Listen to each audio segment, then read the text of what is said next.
Hello guys, good evening sa inyong lahat dyan. Tignan ko muna si Michelle at siya ang nagluluto ngayong gabi.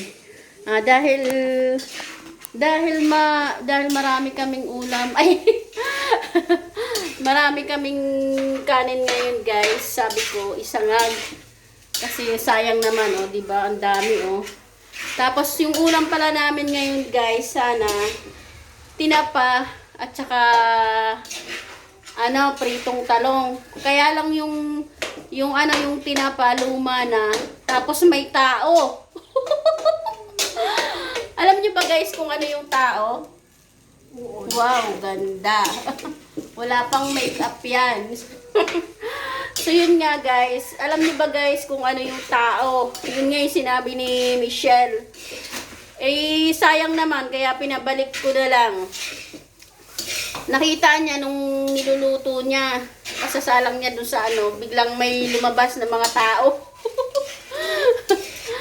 Sabi ko, isole, sabi ko kay Kuya JJ, kasi sayang naman yung pinambili. Ayun, papalitan sana, sabi niya, kaya lang, chinek niya na mayroon ding tao.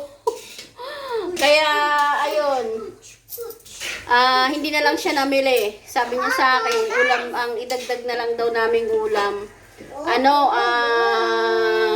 Noodles na lang daw. Tapos guys, ay may makulit na naman dito guys. Tapos guys, ito, kilala nyo ba to? Ayan. Dry hipon na lang.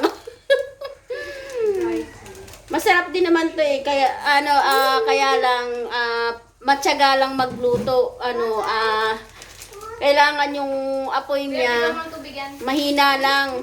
Alalay lang kumbaga, tapos halo ng halo para lumutong. Ganun ang diskarte ng pagluto ng mga dry na ganito. Oh! Pakitulong! Pakitulong daw ang aking bunso. Dito, oh. Saan? Dito, oh. Sige, bigay mo dun. Dali. Nakita mo na ang ating wrap na walang laman. Dali mo na dun, bebe ko. Ano ba? Thirsty ka? Thirsty? Yeah, I want water. Oh my gosh. You want water? Yeah. Okay. Because Diba guys, ang aking bunso, ayan pala, oh, si Zainab. Hi ka muna, baby ko. hello guys. Oh, how old are you daw? How old are you? 4. Galing nga. Nag-i-school ka na daw? Yeah. Yeah. Ano sabi